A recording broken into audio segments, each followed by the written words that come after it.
Hello, everybody. Good evening to you all. Please, am I audible?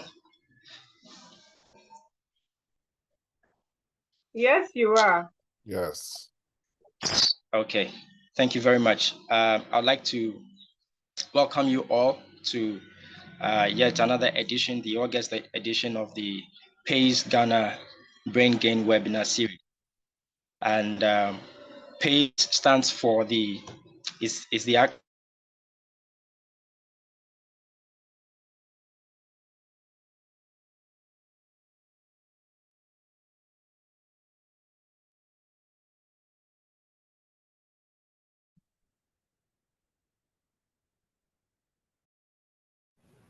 Hello? Is he frozen?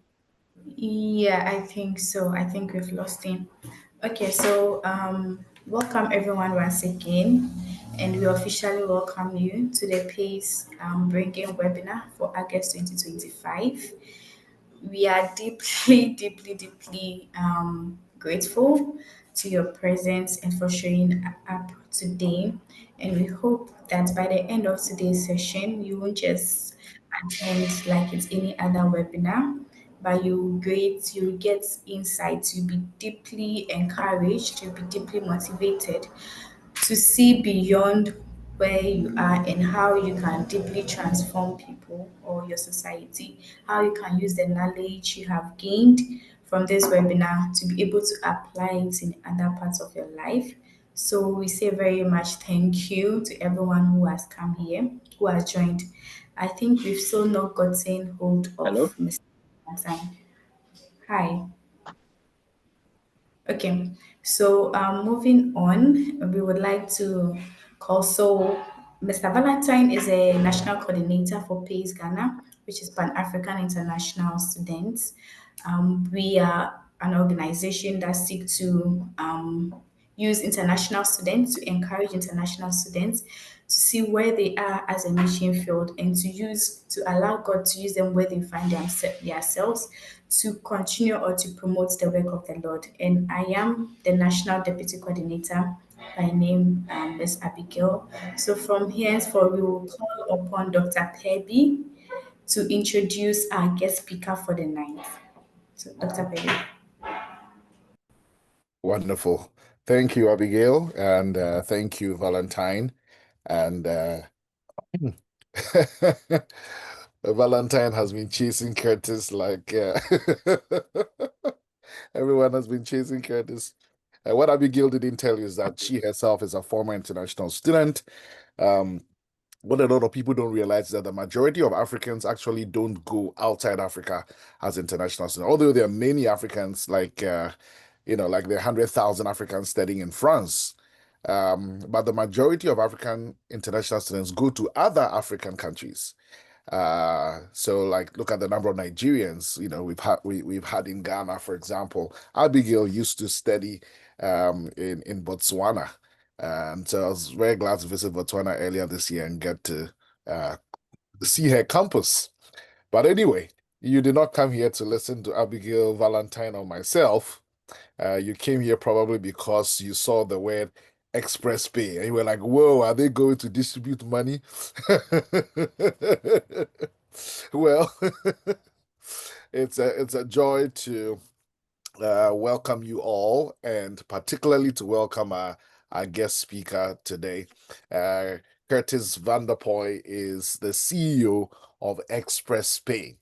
And you probably already know ExpressPay is a leading fintech in Ghana, a financial technology company that enables real-time money transfers and seamless consumer merchant payments. You remember the days you had to walk to ECG, to pay your light bill or whatever it is. Now just on your phone, through ExpressPay, you just pay and go and stay at home.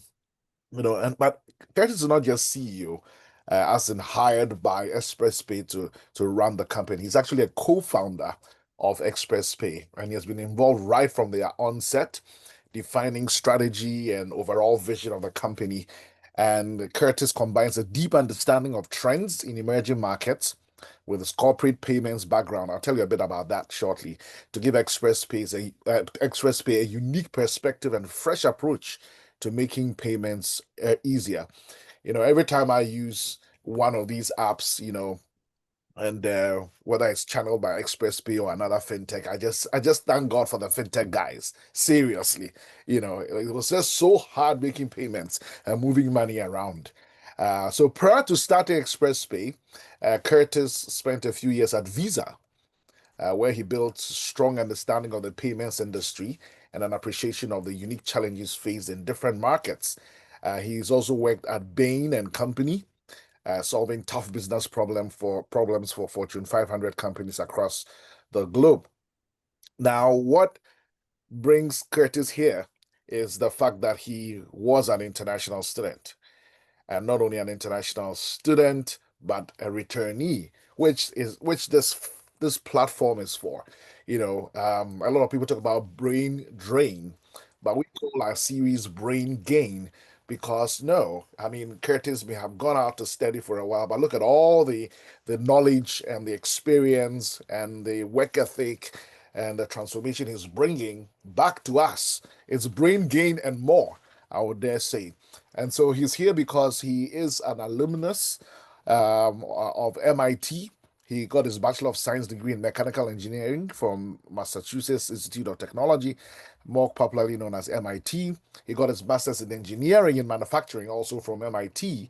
And he also has an MSc, Master of Science in Logistics and Supply Chain Management from Singapore's Nanyang Technology University.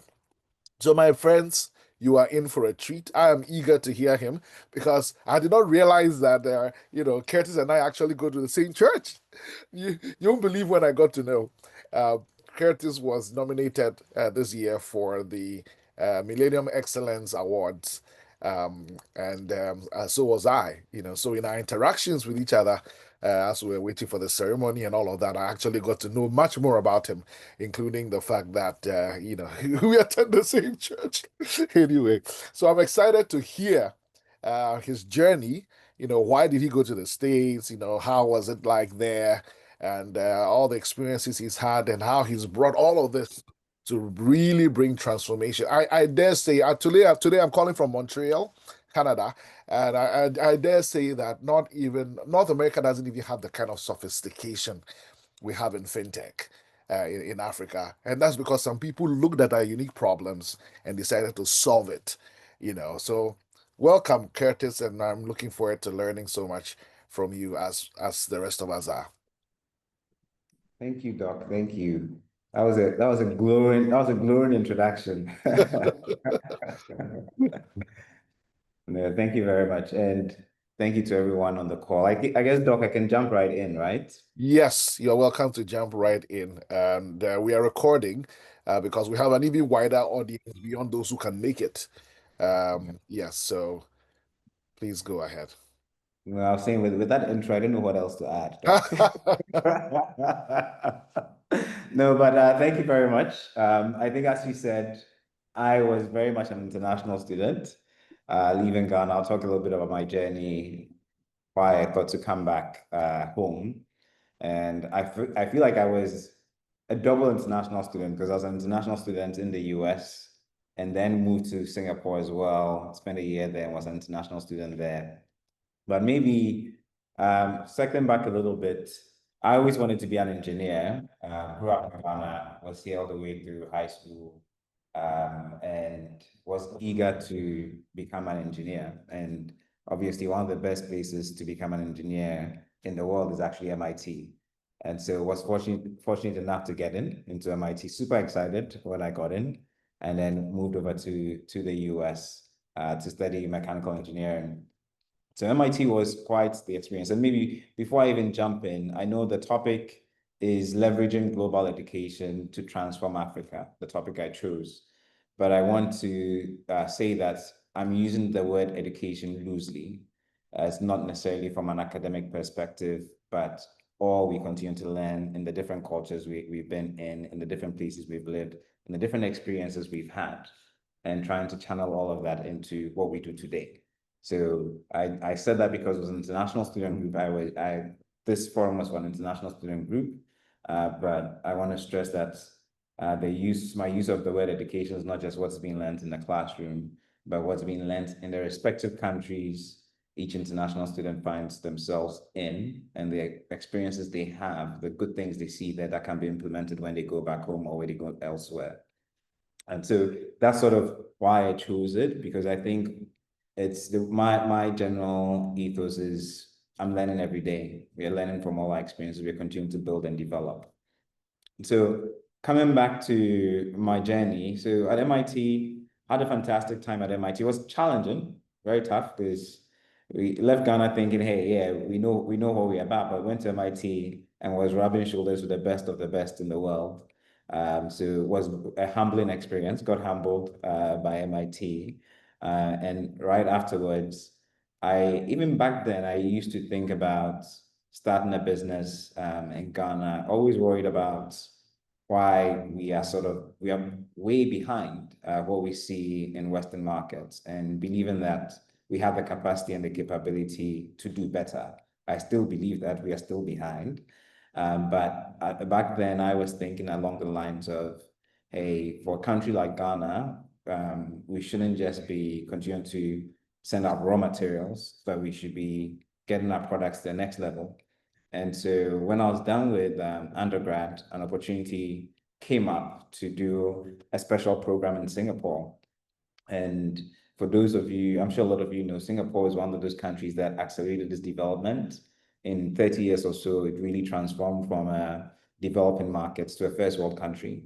And so when the opportunity came up, I jumped on it to say, hey, thinking about, hey, it's not just about the master's program, it's not just about the learning in the classroom, but going there to see for myself, living in the culture and understanding what helped them transform. And that's why I moved over to Singapore. So right after undergrad, I applied during undergrad and was fortunate enough to get into this program, which was actually a joint program between MIT and NTU in Singapore. And there was also NUS in Singapore, but my program was in NTU. And so moved halfway across the world to Singapore to start to start a dual masters. It was doing one at MIT and doing one at Singapore at the same time. Now, this video call we are having is very normal to us now. Back then, we were one of the first to be using live video calls, because I was sitting halfway across the world and doing live lectures with folks who were in the US. Singapore is literally 12 hours away from MIT. And so we would have class at night, and then there'll be students in the classroom at daytime having the same lecture. And it's funny, I tell the story because fast forward, I moved back to the US after my degree in Singapore. I take a job in the US. I'll talk about it in a little bit. And one of the jobs I took, I met a guy who happened to be in the classroom on the other side of the world. And we just started laughing loads because he realized I was that black guy, the single black guy who was sitting halfway across the world in the same lecture. And so that's just by the way. But I enjoyed Singapore, loved being there. For me, the learning was not just about the academic learning, but understanding the culture, understanding how they had managed to develop their infrastructure to the extent that they were no longer a developing country, but an advanced country. And one of the interesting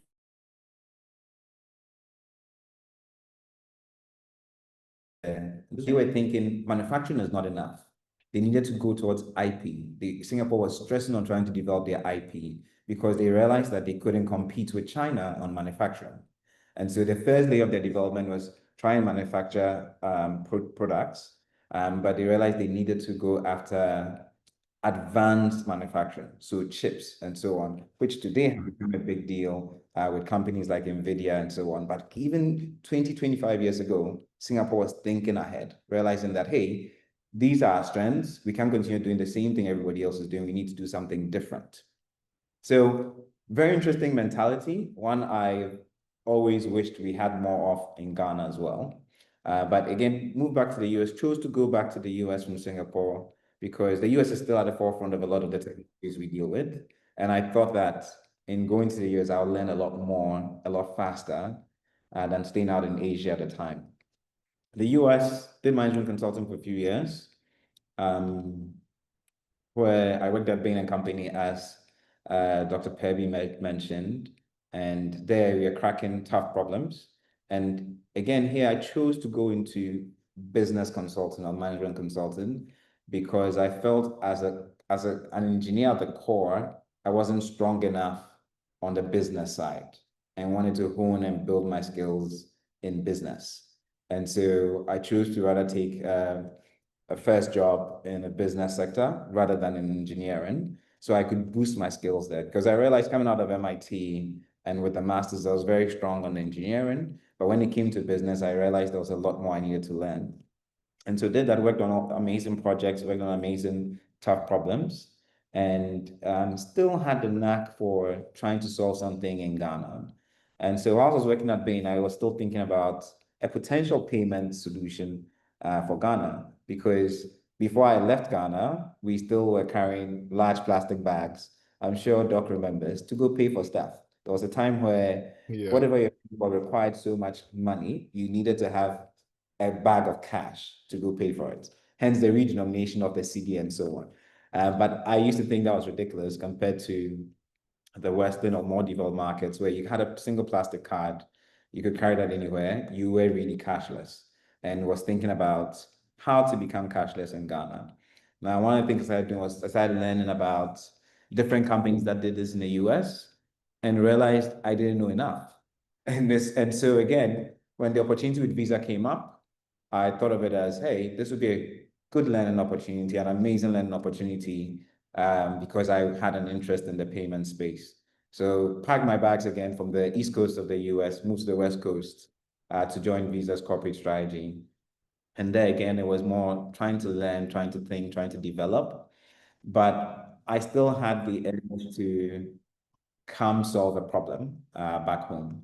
And what I realized was as I would come home to visit, I realized there were a few interesting problems in Ghana. It had to do with payments, where people had cards, but were not paying for anything with their cards.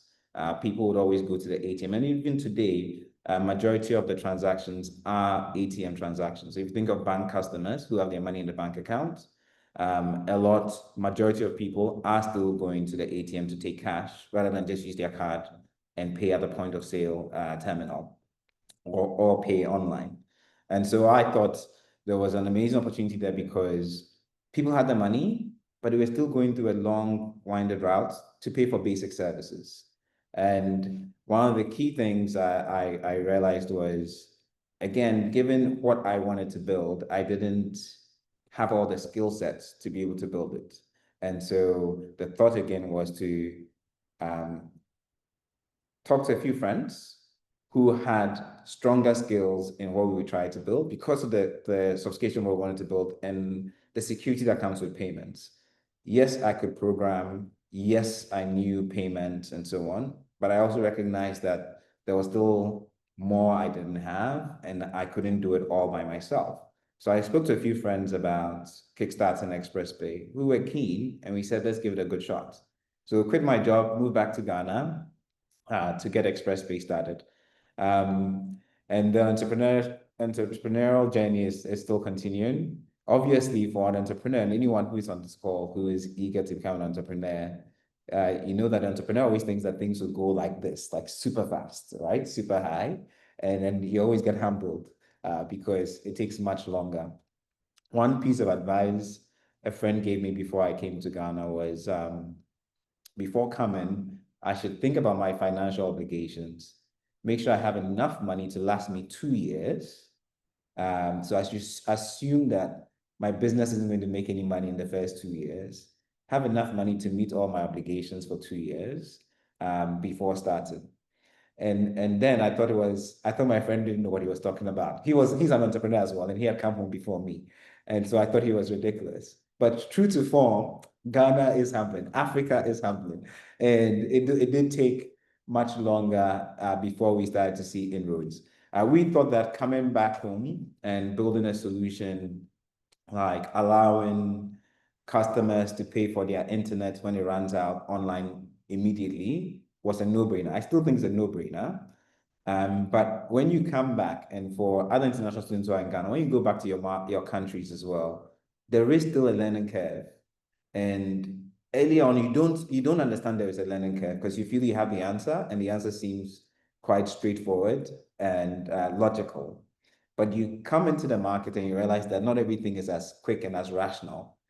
Because we thought it'd be a no-brainer to go to an internet company and say, hey, on weekends or on Sundays, for instance, your customers cannot browse online. They can't buy internet. On holidays, they can't. They have to wait till the next day before they could get internet. But we have a solution where 24/7 they can buy it. We would think that any reasonable business will want to sign right away. But no, it didn't happen like that. It took, for one of the major companies, it took more than 2 years, I think, to get them onboarded.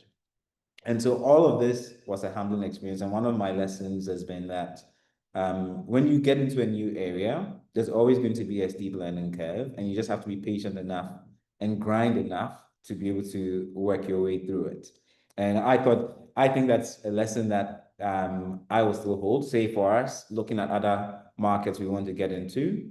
Now with that experience, I know that you can go into, say, Nigeria and expect that within 6 months, your business will be producing amazing results. It will take time, and you have to be ready to grind. And so coming back at ExpressPay, one of the key things we did again is in trying to build a business here in a market that is home, which we thought we understood, but clearly we had been away for a while, so it was a bit different.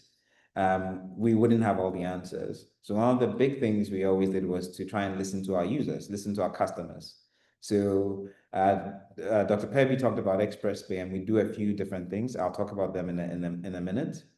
But what you would find is, rather than just build new products and new services, we kept listening to our users.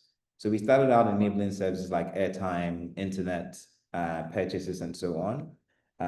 But then our users came to us and said, hey, it's great that I can buy these things on ExpressPay, but I have a business and I don't have a way for my customers to pay me. Now you have a way to take payments from your customers and deliver a service. Would you be able to extend your payment solutions to my business?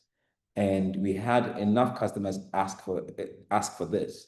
And so we created a new vertical in the business, which is what is typically called payment services provider business, right? So we're PSP, where we then allow third-party merchants to plug into our system, and we process the payments for them.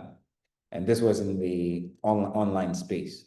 Fast forward a few years down the line, we are also in the face-to-face space, because in Ghana, we provide POSs to various stores and merchants as well. It's using similar technology, using similar pipes, but we then enable that. And so again, it was a matter of just listening to our customers and figuring out what's the next thing we should add to our suites of services. Then one of our biggest products at the moment is also money transfer and domestic money transfer. And for domestic money transfer, again, we listen to our customers who said, hey, it's great that I can buy airtime, but it would be even better if I could send money to a friend, send money to a family member.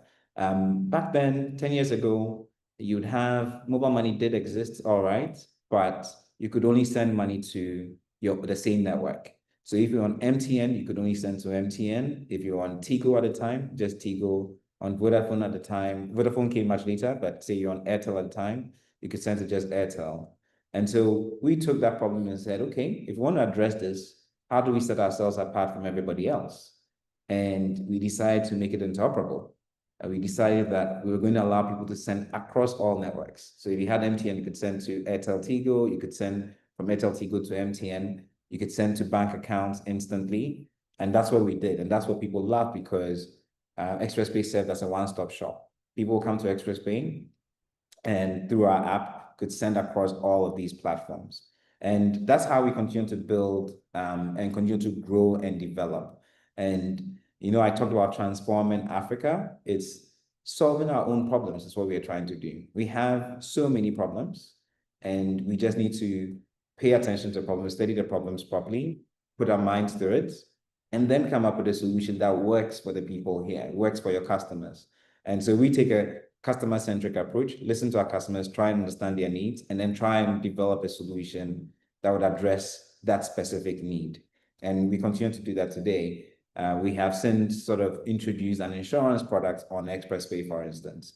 So to get my car insurance, I pick up the app, a few taps, and my car insurance is paid for. sticker delivered digitally. Everything is done very simple. Another example is some of our users are asking for investments. So we are looking at enabling investment products on the app. We have customers who call in and are looking at loans. So we are looking at enabling microloans on the app. And that's how we continue to sort of build and develop services here on the market. The plan was not to say too much, but to give a brief sense of my journey and to hopefully move into sort of a more interactive session with folks on the call, because I'm sure there'll be all sorts of questions about our journey, about the kind of challenges we've had, and so on. So I don't bore folks too much. I'll pause here and hopefully we can transition into the interactive session. Wonderful. Wow. Wow. Thank you so much, Curtis. This is brilliant and straight to the point. All right. I don't know whether Valentine is back. Otherwise, I will encore the Q&A. Or Abigail, are you going to do that? All right. Valentine needs to. When are you going to start an internet company so that Valentine can? which is a valid question because your solutions, rely on internet, right?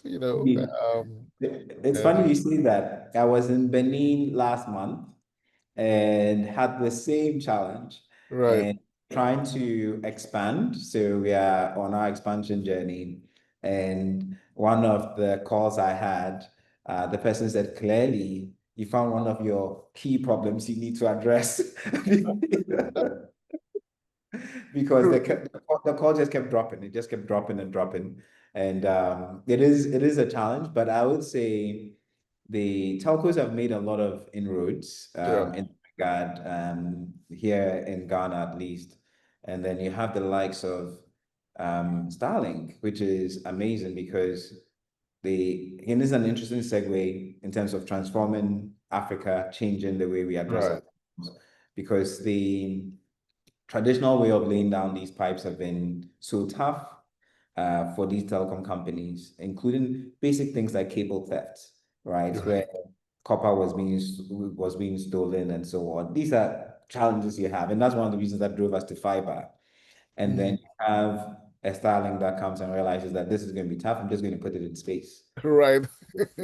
And they are at least trying to drive down the prices. So over time, all of these challenges are going to go away. Right. Right. Yeah. Wonderful. All right, guys, as Curtis said, he really loved for this to be interactive. So fire away your questions. I see Richard.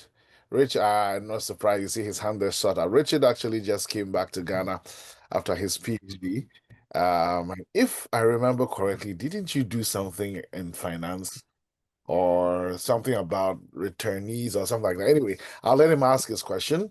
I have a bunch of questions, but I'll serve others first, and then come on. And let me recognize the presence of several people. I can't mention everyone, but I can see some familiar names. Grateful, I see you from Nigeria, and Grateful. We need to get you on this program to speak as well. And then I see Professor Denise Margaret. She's an amazing professor from University of California. Oh, she might have to correct me, and works with the InterVarsity Black Scholars, and we were both catalysts with the Lausanne movement. Good to have her here. All right, Richard. So please go ahead with your question. I'll try and spotlight you. And so yeah, go ahead. Yeah, thank you very much, Dr. Pevy, and thank you, Curtis, for sharing your story. I must say congratulations for staying the course. It's been a fantastic journey, I must admit. Yes, I actually just returned a couple of weeks ago, let's say months ago, and I actually studied returnees on boats in Africa, and it's been very revealing. So I'm quite interested in some of these returning stories. And My question has to do with this. So in my particular instance, I believe that faith and spirituality play a critical role in my return, because if you look at what's going on in Ghana and everything, some people even think that you are so stupid to kind of leave all these things and come back here and all that. But I know what God told me. But honestly, I must admit that it's not been easy since I came. I mean, the work systems and everything, and you ask yourself, will you be able to change the system? Will you be able to contribute something significant amidst all the so-called systems that we have in place? So I would like to know what has been your own experience in terms of the challenges you faced when you came down, and how were you able to navigate these challenges and to achieve the kind of success that you have achieved? And if you do not mind, would you like to share your experience in terms of how faith and spirituality kind of situate in your own return journey? Yeah, thank you very much. Yeah, that's a great question. So it's funny, and that comment is still happens today, and we shouldn't be surprised. A comment about sort of why come back and leave everything behind. Even for me, before I moved back, I will tell you that my parents thought I must be crazy. Right before I moved back to Ghana, they also thought, hey, you've worked so hard, you've moved abroad, and when you're abroad, you can be very comfortable. You would work hard. You have to work hard, right? But if you work hard, you will be comfortable, you will be fine. And for me, I always had this nagging edge, and part could be divine, part could be just how I'm built to solve a problem and to come back and solve a problem. And I felt as though, and when you have a job outside, you're always solving problems as well. But the way I thought about it was, and I'll talk about the challenges in a second, but the way I thought about it was, out there in Canada or the US, there are lots of people like you, and they are going to continue to solve their problems. And back home, there are people like you, but sometimes they don't have that global view or that global experience or that very diverse experience in other cultures in terms of the way they think about stuff. Because it's very easy to get used to doing things the same way over and over again. And so I had this nagging edge to come back, because I felt if we come home, and especially when I was out there, when you come home, a lot of people complain. Even people are here always complaining. Why are we complaining? Pick yourself up, take that problem and solve the problem. Try and solve it. But we are used to just paying lip service to it, complaining. And who are we waiting to solve this problem for us? Who are we waiting for to get this problem solved? And so my take was, take the action, take whatever problem we think exists, and then try and solve it. If it doesn't work, my mindset was that the experience will still be valuable. Failure is still a valuable experience, right? When you take on something that's tough and you fail at it, you will still learn in that process of failure, hopefully, right? So, and the way I thought about it for myself personally was that even if I did it and didn't work, I thought that the lessons I would learn will be significant enough that I will still be hireable. I would still be able to get a job and get a good job, because I thought that several companies will value the experience I had. What may happen for folks who are international and outside and haven't come back and want to come back is that you might take a bit of a pay cut, but you will be okay, right? You would be able to get back at it. For me, from a divine perspective or a spiritual perspective, I always ask for wisdom. We don't have all the answers. So you ask for wisdom because there are a lot of problems, a lot of challenges you're dealing with, and you want the wisdom to be able to figure out how best to navigate these challenges that are being thrown at you. In terms of challenges, uncountable number of challenges. I mean, doing business on the continent, every day you're dealing with one fire after the other. And so as for the challenges, I'll start with one example. That's why I didn't want to spend too long just talking about it, because I knew that there'll be a lot of practical examples I can give. For one of the service providers, for instance, we spent, and I've said this in other sessions I've had, we visited a client more than 50 times, or about 50 times, Wow. trying to win the business. That is crazy. And we still had to give it. And before we gave up, but we still had to give it up. And the reason is we would go Wow. multiple times a week. So imagine you're chasing an opportunity and you're showing up 3 times a week. So that's 12 times a month. If you do that for 4 months, that is 48 times. And so we did that for a while, probably over a 9-month period or so. At some point, we were even told to stop coming. So that was what it was like. But the challenge for us coming back, and it's something I think we've gotten better at, is being able to tell when this is not going to work, the person is not going to do it, and you need to spend your energies elsewhere. Right. Thing I like to say is that Ghanaians don't know how to say no. They don't like to say no because they don't want to offend you. But to be honest, it'd be better to say no so that they can say no. Right. But Ghanaians don't like saying no. And so for me, one of the things I try to do is if I can't do it, I want to come back and tell you I can't, or I can't do it at this time. We'll have to look at it later. And Dr. Pebby, you would admit, we wanted to have this session a few months back. I was Right. really hot, and I knew that was going to be tough to have it then. And I shared that, hey, now may not be a good time, but we'll always find time to do it. Right. And so it's one example of trying to figure out when maybe you spent enough on an opportunity and you need to spend your resources elsewhere. That'll be a constant battle you're going to have to deal with. Other challenges is, and one I learned later is, one of the service providers said they thought we wouldn't have the tough skin to stick around because they know that, especially when you come back from elsewhere, they know that business in our climate is tough. And the kind of systems we are building, imagine large businesses don't want to do an integration, and then 4 months later, you pack up your bags and you leave. They would have spent resources on that integration and so on. They would have spent a lot of time on it. So they kind of stretch you quite a bit to be sure you have the grit and the staying power before they proceed. And then when they got on, I asked, and I found this out only after we eventually got that client. And I asked why it took so long, because when they got on, they loved the service. And I asked, given how much you love it, why did it take you so long? And his answer was simple. I wasn't sure you would stay. Wow. So something like that, trying to figure out, do I continue pushing? Do I continue pushing? What do I do? I think it's important. Challenges, we have challenges with even our banking partners, and that's on an ongoing basis. And we've tried to develop solutions that would help us continue to engage them.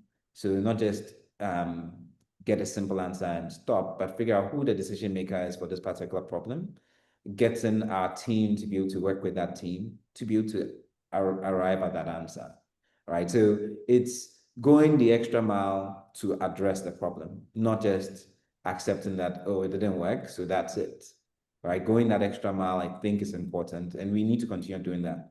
One simple challenge we had earlier on was we were the first to essentially do e-commerce in Ghana.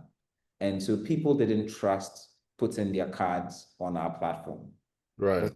They didn't know if, so those who knew it was a Ghanaian company, they didn't know if, can I trust this? Those who knew it was a Ghanaian, can I trust this Ghanaian company with my account?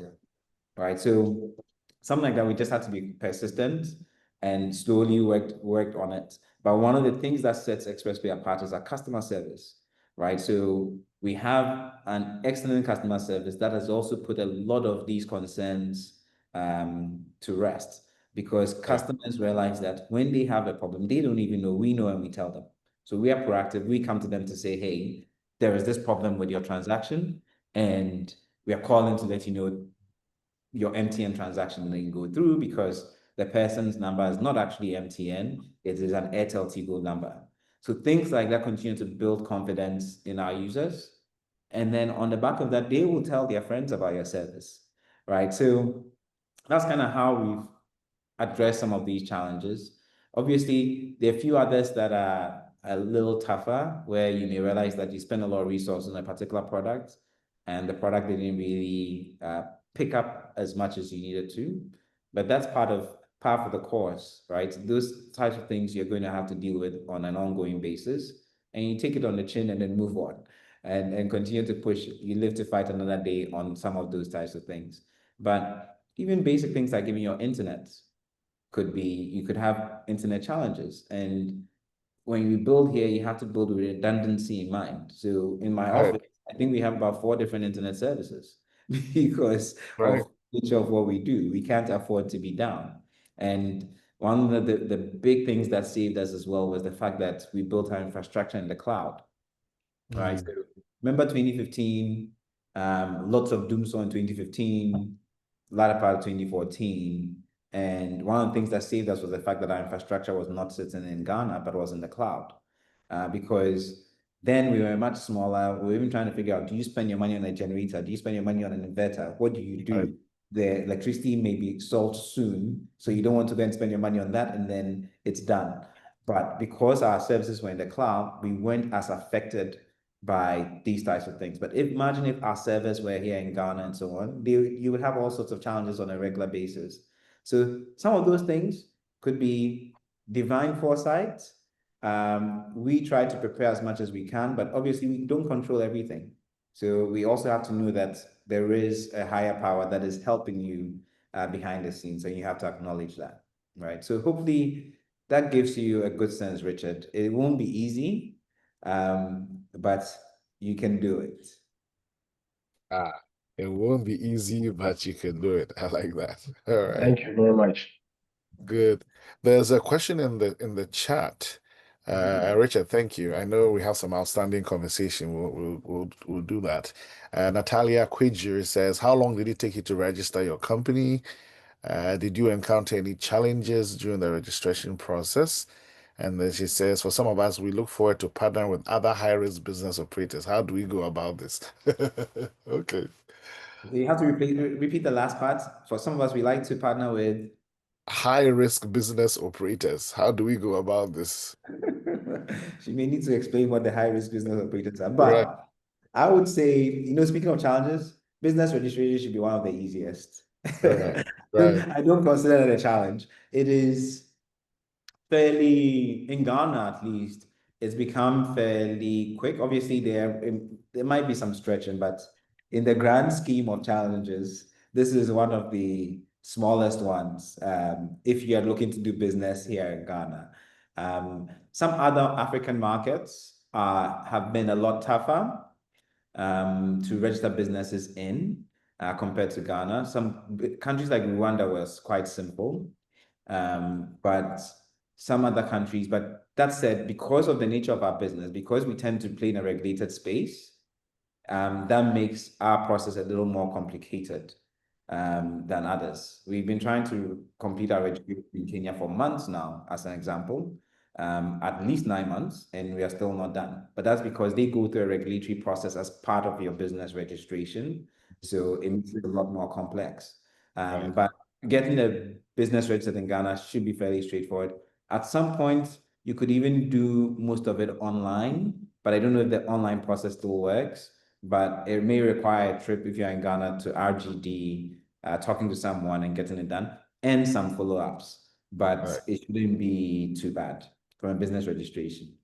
The Right. high-risk operators, I'm trying to decipher what Natalie means by high-risk operators. Right. Natalia, do you want to unmute and ask your question or explain Yes, what? Dr. Right. Kirby. Okay, so good evening, everyone. And thanks to our invited,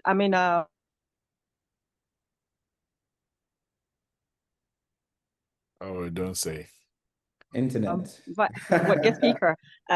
So a brief of what I was trying to drive at is high-risk business operators like you. I mean, people who still Ah, boy. do I the think Sorry, business. Natalia, maybe high-risk. you can still try and explain it in the chat. Yeah. I think the sense I'm getting is she sees us as being willing to take high risk Risk. Yeah, I by think so. starting a business. And Natalia, is that what you mean? Can you just type a yes or no?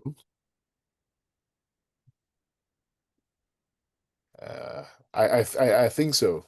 I think so. Go ahead and answer it that way. If it's not, she will come back. Okay. There are a couple Well, of people who want to ask questions too. I see John Iklu's hand. Yeah. correct. Hello. Okay, Doc, I was checking if you're still there. So we take calculated risks. For some people, this is too risky, I admit. And I have friends who say they don't want to be entrepreneurs. They want a stable job where they get paid every month. And they're fine with that. And that's the life they want. People like me, obviously, are willing to take a little more risk.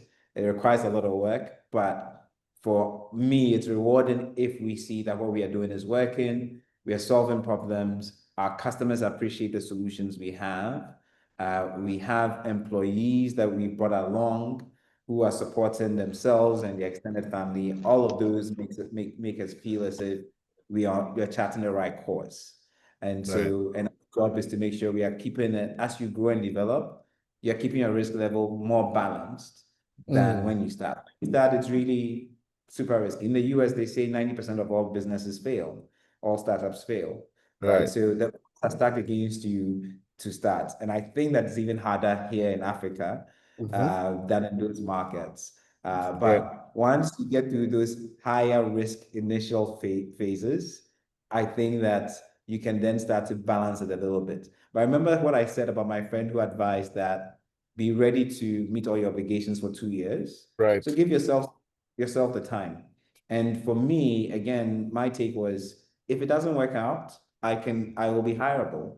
My skill sets will still be relevant. I will still get a very good paying job. And that was my take. Right. So hopefully it gives you a sense for why we take certain decisions that may seem risky. Yeah. Awesome. I like the term calculated risk. Not necessarily high risk, but yeah, that's great. And I see John's hand, John, and then Kojo. Go ahead, John. Okay. Hi, Dr. Purby. Hi, Curtis. Hi. Honestly, thanks so much for organizing this. This has been very encouraging for me. So I'm still in the US. I'm planning to move back to Ghana in about a year and a half. I just finished grad school, so I'm working Congratulations. here a bit. And like you say, like most of the time, you don't hear people encouraging you to go back. People are like, why in the world do you want to do that? It doesn't make sense, you know? And so, and I know it's not easy. I know it's going to be difficult, but it's nice to also hear perspectives that like tell you that, well, you know, you can push through with your opportunities, and you can figure it out. So I have two questions. Oh, and I'm also an engineer, so I can relate to a lot of what you're saying. Great. The first question I want to John, ask. the first question is free. No. Go ahead. Okay, just what perspectives or experiences, like in particular from the US, do you think have served you well? Just and to maybe give perspective, like you talked about customer service, that was one thing. So my wife and I visited Ghana back in February. I realized like customer service in Ghana versus US, they're like vastly different, you know? So are there any other things that you think set you apart, like perspectives you picked up from the US that set you apart? And then I'm hearing you talk about like working across Africa. So I see you've done some work in Benin, you're doing some work in Rwanda. Part of what, thankfully for me, I work with a company that does some work in East Africa now. And so I'm planning to still work with them for a while. But then I want to like hear from your perspective on how you think working across Africa is looking, because I'm seeing like there are a lot of more connections happening across different countries and opportunities you see there. Okay. Thank you. No, both great questions, Yes. John.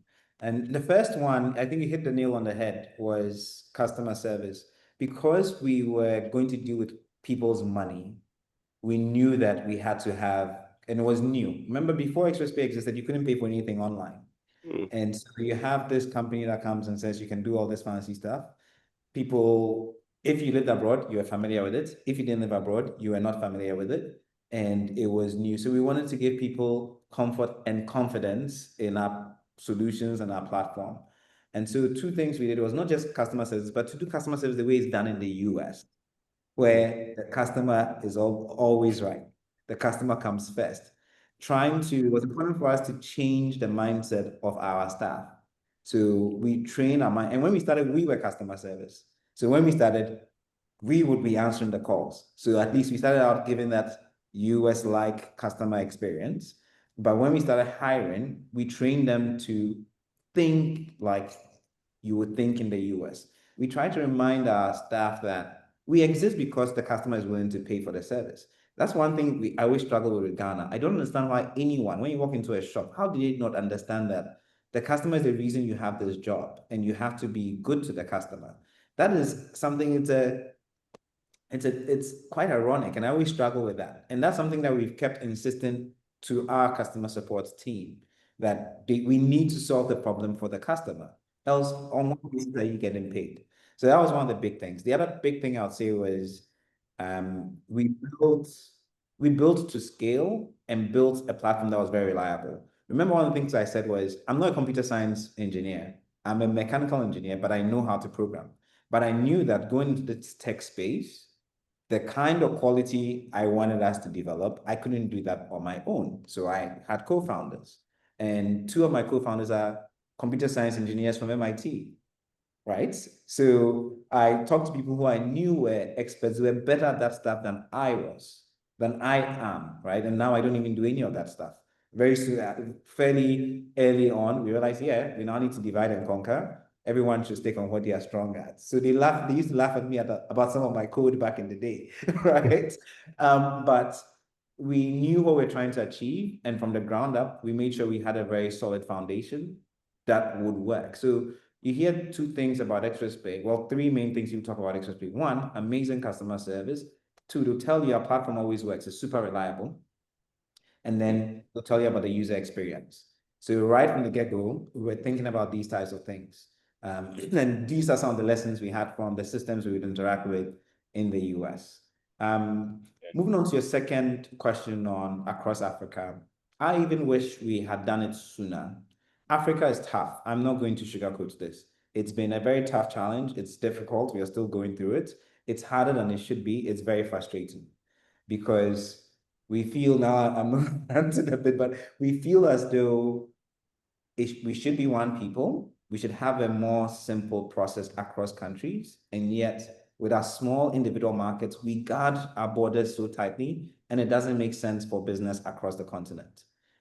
I gave you the example where for Kenya, for instance, I think it's been 9 months, we are still not registered, right? And in a lot of the markets where we are trying to expand, we haven't even started operations because we have to go through a licensing process, and it's expensive, it is long, it takes time, and you have to grind.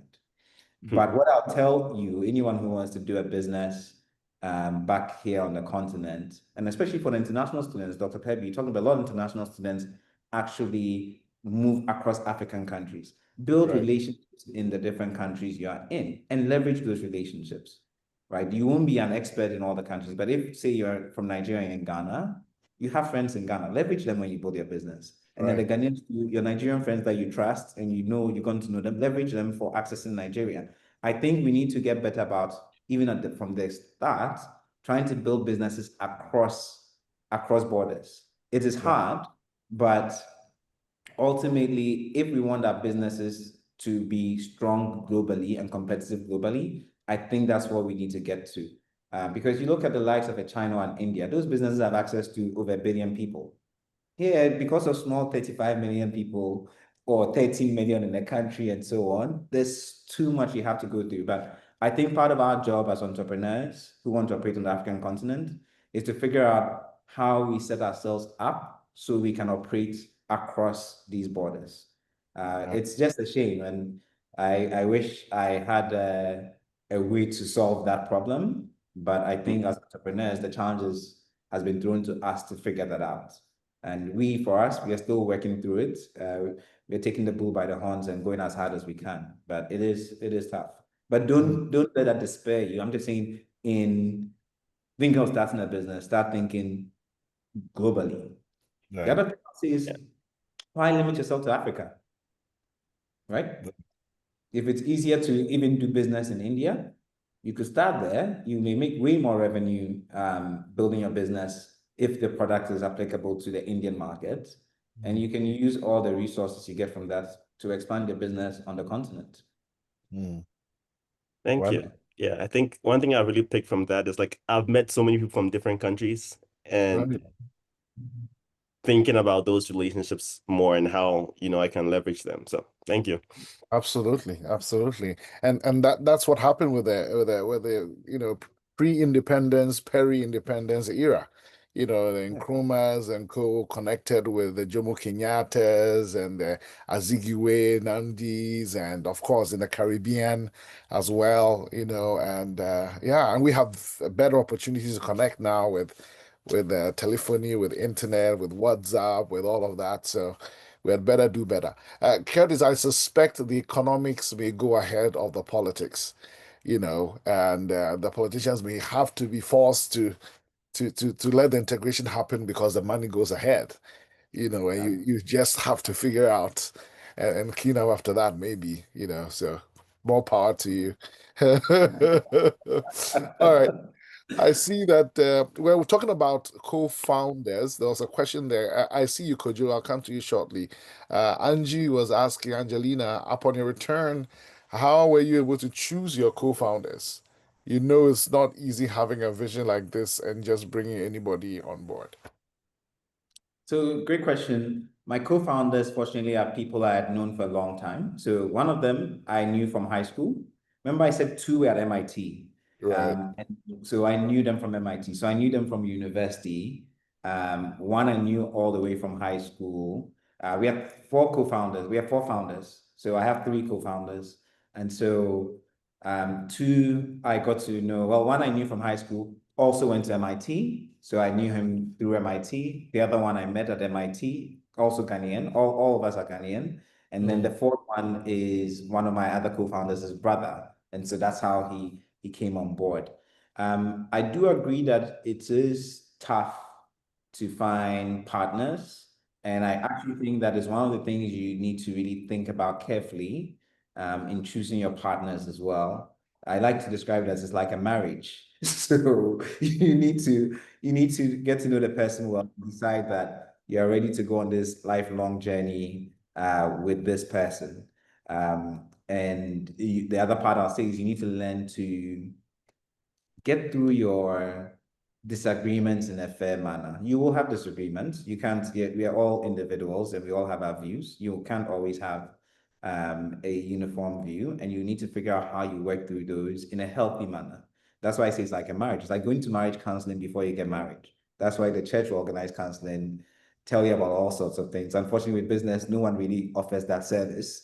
But you kind of need to think through all of that and then treat the other person or people the way you want to be treated. Think of when you're even deciding how to share the business, it has to be fair to all sides, to all parties, because it's going to be a long-term commitment.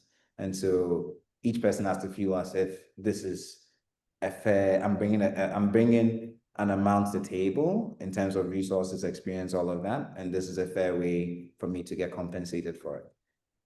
Yeah, that's what I would say. But it's not easy, but pick wisely, take your time, get to know the person, know that this is someone you can do work with. One other thing I'll tell folks is that you should typically, if you're looking to start a business, we didn't do this, but I advise you want to do it. Put yourself on a vesting schedule. When you decide how you're sharing the business, vest it. So including yourself. So say you're starting, say Dr. Pebi and I are starting a business in medical appliances. I'm bringing some experience, Dr. Pebi is bringing other experience, but we agree that, okay, we're going to do this, but for our shareholders agreement, our shares are going to vest. So it starts at 0 today, and maybe it'll take 4 years before we earn our full shares. And so you have to be around for a certain period before you actually start to retain your shares. So if Dr. Pebi, after 8 months, decides he's off, he can't just walk off and then have 50% of the company, and then I slave away and he just takes 50%. He may get nothing, right? So there are different vesting schedules. You can look it up, but there is what you call a vesting schedule where you earn a certain amount of your shares after a certain period. You earn your, so it's similar to what employers give employees. So employee stock options would typically, but even for startups, you should do that, especially if you're starting with a bunch of co-founders. You should all vest so that if people leave, no one feels hard done. So hopefully that gives you a good sense. Right. Yeah. Wonderful, wonderful. Wow, you guys are getting free business school. Free business school, man. All right. So let's take a couple more before we round up. It's been such a stimulating hour already, and I'm sure some of you don't even realize it's been an hour. Kojo, I see you. Please go ahead. Introduce yourself briefly and shoot. If you can show your video, even better. Then we can spotlight you as well. Okay, Doc. This is Kojo Emisa. I work with Dr. Pebby. Oh, what name is this? I didn't recognize the Ado. All right. Curtis, thank you for the work that you are doing. My question briefly is this: from where you sit, do you think that regulation and supervision is catching up with the innovation in the space? You just mentioned that apart from being a payment service provider, you are also venturing into offering investment on your platform. I'm guessing these are regulated by different regulators in order to sustain or safeguard the interest of end users, the public, so that we don't have the issues we've had in the past.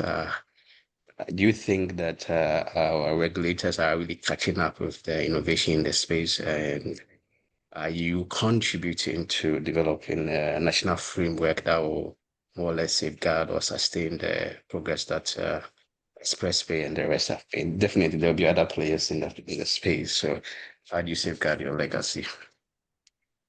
Yeah, no, that's a good question. And I would say typically regulators always play catch up on technology-based businesses.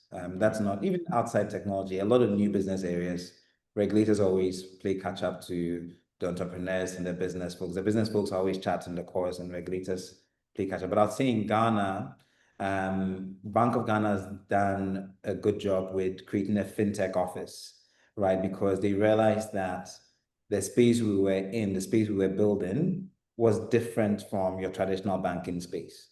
And so Bank of Ghana carved out a fintech and innovation office, which has been running for a few years now. And that made a difference because prior to that, we were not really regulated. There was some regulation for mobile money, but it was under agency banking and so on, but it was also still under the banking teams. And now once the FinTech and Innovation Office was created, their approach is a little different from your traditional banking because they recognize the fact that you need to allow these companies to innovate, right? You can't stifle it super early. We're already behind as a country and as a continent, right? So you need to allow people to have their creative juices flow so they can develop exciting solutions for our people, for our environments, right? For our markets. And I think they recognize that, and it's a balancing act for them. They will still continue to play catch up, which is okay. But the good thing is they are willing to listen, right? They are willing to listen, and that's how we engage them. But despite the fact that there was non-regulation, our approach had always been to be proactive and engage them on new things we wanted to do to be sure they won't have issues with it. So we always took an approach of we would have informal conversations with a regulator on some of the new products we would develop. So remember I talked about our interoperable money transfer service, for instance. We spoke to Bank of Ghana about it back then. This was almost 10 years ago. Before we released it, right? Those types of new services, we went back to say, hey, any concerns there? And so on, so that we don't go release it and then there's a heavy-handed tactic of trying to get you to shut down. Because these products, as much as people think of fintechs as quick, you can develop anything overnight, that's not really the case. It takes time, takes resources, takes energy to put all of these products and services together. And so the last thing you want to do is build all of this, and it's happened. And it's frustrating when it happens, where you build it and you tell you, you cannot release this. So it is a balancing act.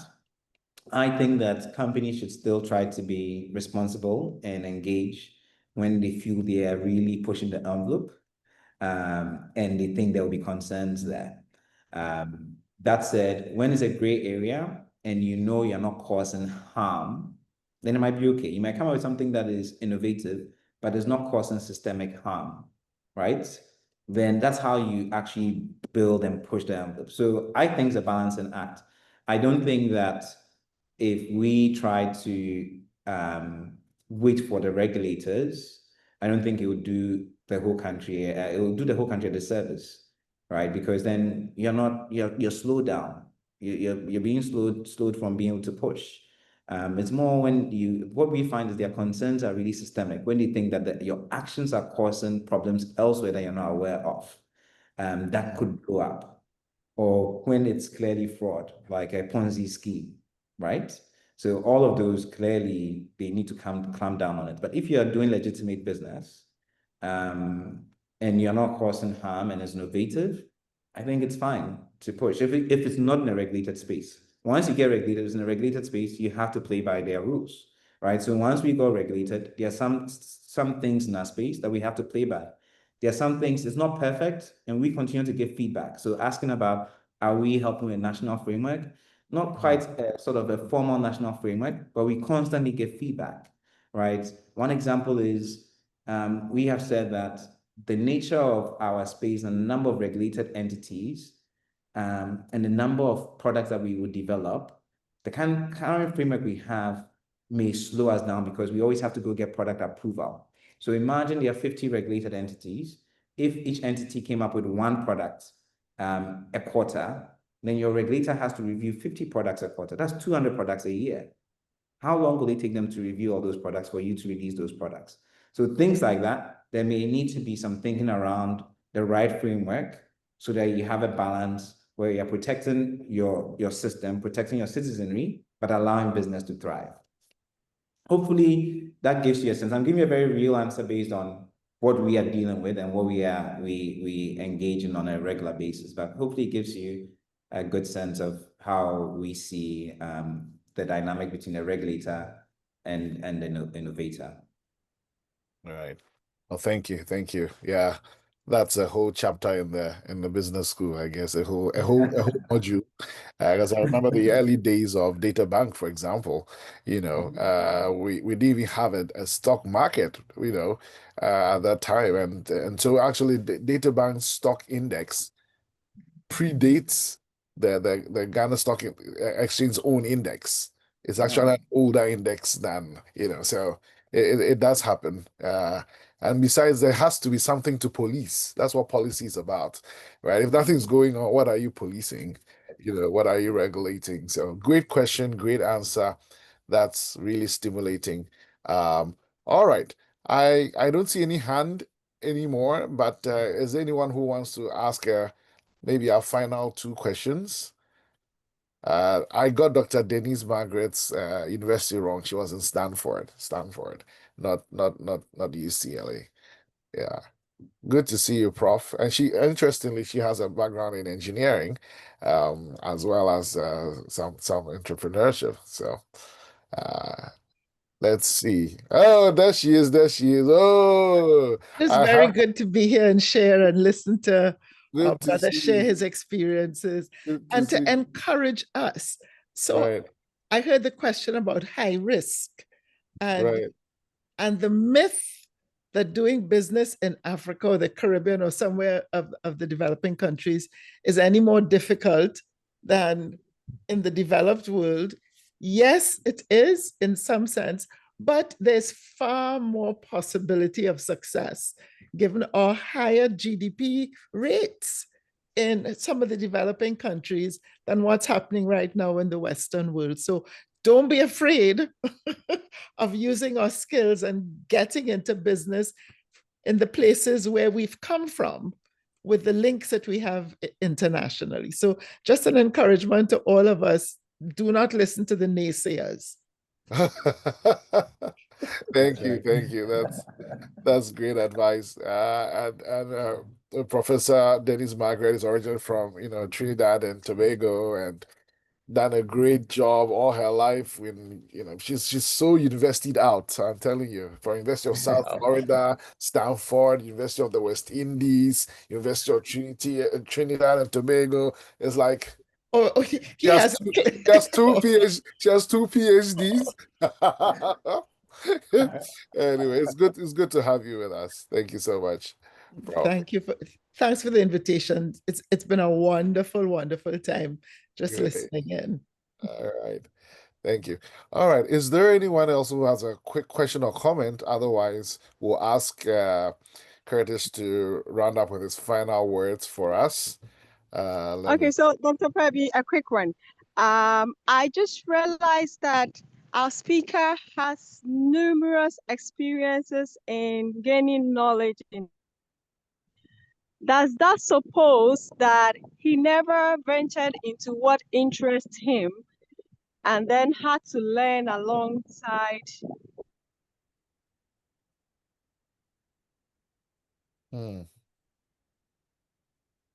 his studies? I mean,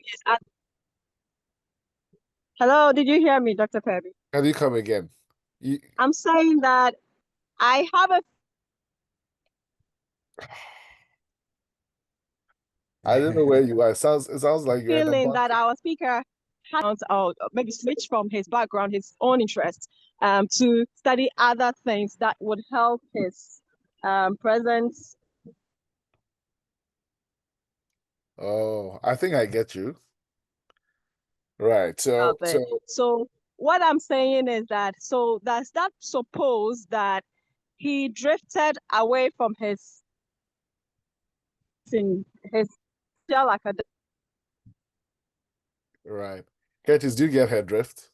I think I get it because Yeah. he knows I'm a mechanical engineer, but I'm not doing anything to do with mechanical engineering, right? Actually, I asked my son to join the call because he's finished high school and wants to do mechanical engineering. So I said, hey, get on the call, listen to someone who started out, with mechanical engineering at MIT. Yeah. So one of the things I really like about sort of the US, and the US is what I'm familiar with, so that's what I'd say about the US education system is your university degree is really an education, and it's a broad education. And at the core, they are teaching you to be analytical, to be able to tackle different problems, to be able to take it apart and to be able to address it. And so when you're done, at least for me, you feel as if there's so many different things you can do, and you're not pigeonholed into thinking that you have to chart a path that is tied to that particular academic course.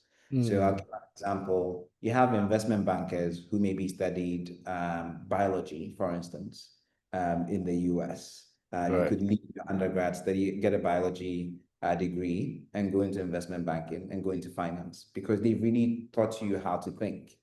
And for me, I thought, so funny, it's a good question because I initially went to the US interested in aeronautics engineering and in mechanical engineering. When I was younger, I thought I want to be a pilot. I was not ambitious enough or excited enough, and I upgraded it to aeronautic engineering, right? And so I went to the US interested in doing that. I actually took some courses in that field, but I was also practical about it because I learned very early on that being an international student from Africa, not necessarily from, say, Europe, it was going to be impossible for me to get a job in that space when I was done. And I got advice from other international students who were there, some who had chosen this path and were experiencing the pains of trying to get hired by a Boeing or a NASA and so on, and advised me that this was a bad idea. So that is one of the reasons. I always liked machines and so on, and even aeronautics is quite close to mechanical engineering. And so I switched to mechanical engineering. I've always liked cars and so on. That was the thinking around mechanical engineering. But in mechanical engineering, even though I was doing a mechanical engineering course, one of the things MIT drilled down was, and I think I took a business course, business and engineering course. And in that course, we realized they taught us about a lot of other sort of MIT alumni who had gone to found companies. They founded companies, and MIT was always about finding a problem, solving the problem, and then find that solution. And typically you can go create a company out of it, right? That's what happens today, but less so. But back in the day, you develop, so you talked about, I think it was Denise getting a PhD. She could, through her PhD, come up with a solution and decide, I'm going to commercialize it. I'm going to build on top of this unique research that we have done. And so we studied a lot of those types of things. And that got me even more and more interested in solving a problem and actually commercializing it. And so from that program, that's what drove me to go do the master's in manufacturing, because I was thinking, what do we need back home? We need to move away from these raw materials we're doing. We want to do manufacturing and so on. But remember, my degree was not just manufacturing, it was manufacturing, supply chain, and management. And in doing that, I realized that the business side was equally important. Engineers, we're engineers. Give us a problem, we'll crack it. But the business side, I realized I was not as strong. And that's why I in management consulting, to get a broader exposure to business. And so for me, it's always been sort of a learning opportunity. I haven't felt like I needed to, I still have the passion, I still tinkle with my car and things like that, but I haven't felt like professionally I can only be fulfilled in that space. It's been more of the fundamentals of it, which is take that problem, put that problem apart, take that problem apart, solve it, create a solution that works and makes someone else's life easier. And that's sort of how I've ended up where I am. But the other part was also to always recognize where I didn't know enough. So I have to learn, or I have to work with people who know more than I do, so we can build a solid solution. So that's been my path. And I tell people who are passionate about, you have a passion, but you may find, unfortunately, the reality of life is you need to survive, you need to make money somehow. And so you might find that your passion may not be able to make you money. So if your passion won't make you money, then you may need to treat it as a hobby. I'm not saying that is my case anyway, but you may need to treat it as a hobby and find something else that will sustain you and help you to even continue to spend the time on that thing you're passionate about. It's what I tell some folks when I speak to them. But that's really, I think it's one of the things I loved about the US. They really make you feel more of a global thinker. Obviously, some sectors are more specialized, and you can't do what I do in every sector. But there are lots of sectors where the strong foundation at that undergrad level or grad level allows you to go up to do anything. Right. Yeah. Awesome. Well, it reminds me of time when I stopped to give somebody a ride, and they asked where I was going. I said, well, to the hospital. And they were like, oh, why? They had forgotten that I'm a medical doctor. Right? Yeah. People know me for all kinds of things, and they think the doctor is a PhD in something. They forget that. Yeah. So you are the perfect example of exactly what we just said. Doing 1,000,001 things. right. And I love the way you are, you're not problem centric, but you look for problems to solve and then look for the people and the learning and the resources to be able to solve it. I mean, if the majority of us thought like that, our country, our continent will be miles ahead, and I hope that's something that people on this call will grab as their takeaway. I saw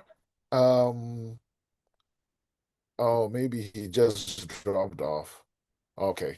I saw one of our friends in the US who runs an international student ministry. He used to lead one called Chi Alpha. He's from Kenya, Severin. I think he may have just dropped off. I was going to invite him to say something. All right. So Curtis, maybe you'll share your final words, and then I'll hand over back to Abigail. Did anybody prepare you for coming back home to Africa, apart from that person who said, hey, have a 2-year runway, but was there any intentional preparation to return home? No, if anything, similar to what most people experience is usually the reverse, which is discouraging you from going back, right? And that's what I would say. But I was determined, and the attitude of failure is okay. All right. If it doesn't work, you pick yourself up and you'll be able to figure out something else to do. I can segue into Right. so my closing really is, because this is really for international students, I do think that there are a lot of lessons in the diverse places we find ourselves, right? So you would have international students be they in the US, in Europe, somewhere in Africa. And what I find is I even try to say, if each country told the ambassador every year to pick a brilliant solution in the country they are in so it can be implemented back home, there'll be a lot of development across the board. And what I say is that for international students, your education is not just in the classroom. Our education is not just in the classroom. It's all the experiences we are having, whether it's work experience, whether it's interacting with the people, and trying to find that positive thing, that spark that you think will be useful if you want to go back home, and going back home and trying to make a difference with that spark. I think that we have a lot of potential. We are punching way below our weight class as a continent. And I think that we have the brain power, we have the skill sets, we have the resources. Maybe what we are missing is the will to see it through. And I wish that more and more people would feel that they can go off and do it or attempt to solve the various challenges we have in our respective markets. Because I think only through that will we be able to lift ourselves up as a continent. And the last thing I would say is to also, when we are doing these things, think about the impact it will have, not just on yourself, but on all the other people you're bringing along. If it's a new venture you're going to build, you're going to create all these jobs, all these opportunities for others who will then in turn be able to pay it forward, right? Right, so you're not doing it just for that reason, not just for yourself, but the impact you would have as a whole. And I think it's important for us all to sort of keep that in mind, push ourselves, get out of our comfort zone a little bit. As Denise also said, it is not necessarily too risky. Remember, I said calculated risks. Take calculated risks and let's try and lift ourselves up. I think we are capable, and we just need to have that start to show. Versus always being the laggards in whatever metric we are measured by. So those really my closing remarks. I'm happy to, if anyone wants to reach out to me afterwards with questions, they should feel free to ping me. I'm always happy to share my experience or how I thought through one of them or another. I'm always happy to be able to give a view. And as you can see, I always will say it as it is. But people organizing, I want to say, Dr. Pebi, what you're doing is also very admirable. Trying to help get the next generation also thinking more broadly, globally, bringing folks on so they can hear from other people who've charted that course. Sometimes it's a bit of a struggle because we feel as if there isn't anyone to talk to about types of problems. So hopefully folks appreciate it. Hopefully what I shared has been useful to most people on the call in one way or another. And I'm always happy to help if I can. Thank you so much. Oh yes, it has been useful, and it's going to go even broader because we have it on our website, and people listen in and watch, and we send it far and wide in our network. We have a worldwide network of international students, ministries and stuff, so it's going to go far and wide. Thank you. I'm not the one supposed to do the vote of thanks and to close, so I hand over back to Abigail. But people, money is a reward you get for solving a problem. So Curtis must have a lot of money. So over to you, Abigail. Thank you very much. I believe Mr. Valentine is on the call. He would give us the closing remarks. And thank you. Mr. Valentine. Hi everyone. Please, can you see me now? We can hear you. We can see you. Yes, we can hear you. Is it better, please? Yes. Okay, thank you. Yes, so on behalf of the organizing team of the Pan-African International Students, I really want to thank you all for participating. And just before I round the closing remarks up, I would like to take a bit of time and share what we do at PAIS and what PAIS really stands for. It's only been a few years in its formation, And so we are still in the, if you like, the incubation stage. The kind of visionary leader that we are blessed with in the person of Dr. Pebi, and what God has given him to do is one that it's huge, you see. And just for you to know, PAIS, is not just about the brain gain seminar. It's not just about the webinar. The webinar is just one of the flagship events that we have, you see. And PAIS really is a leadership attempt. And I'm so glad that we have a great entrepreneur like Mr. Curtis Vanderpuije in our to our advantage, to tell us about transformation, because the attempt of PAIS really is to solve the African problem, which we have seen to be by far largely to be leadership, you see. So in PAIS, we try to liaise the student body, both African international perspective, current African internationals, so that we can have a formidable community. There's something I just wanted to, just for you to grasp, a quick idea. Supposing we have Curtis today becoming the next Elon Musk, you see, he's going to need an environment to flourish. By that I mean that he's going to need a missional environment, people with the right mindset, you see, because he's now in a position, he's already in a position of power. So we need to form a community. We need to form a formidable community. And that's what Bringen is trying to do. And so I would need all of us to stay glued to what we have coming up.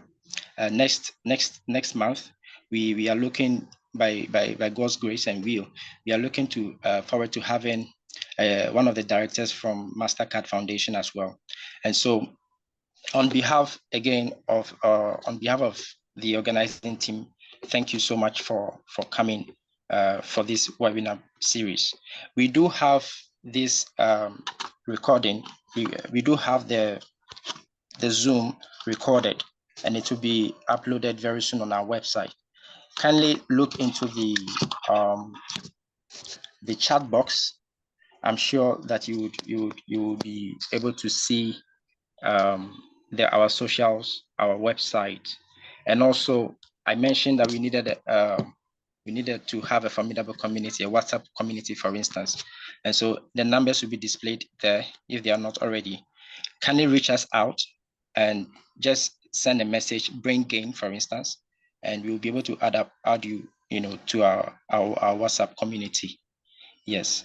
And the session has yet to end, but I just want to say that a very, very, very huge thank you to Sir Curtis.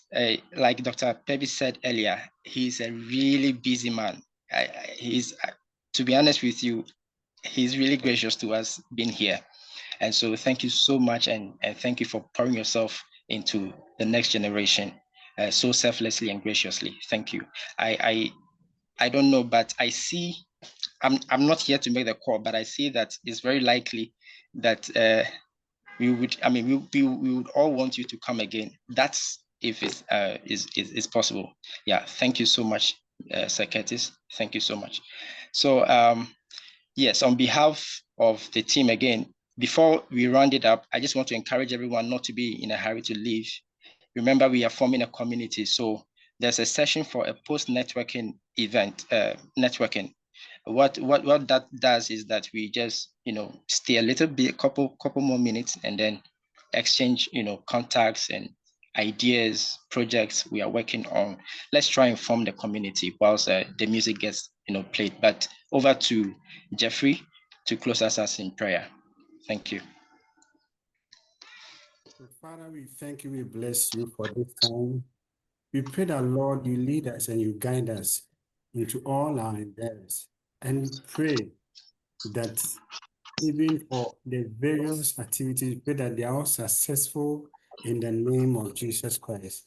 And we thank you for everyone on the call, for the time and for the moment and for the engagement. We pray that, Lord, we take us to the next level of our lives and faces. This is not ending. but then it continues in our daily lives. We pray that what we've learned become evident in our lives and we become examples globally. In Jesus' name, amen. Amen.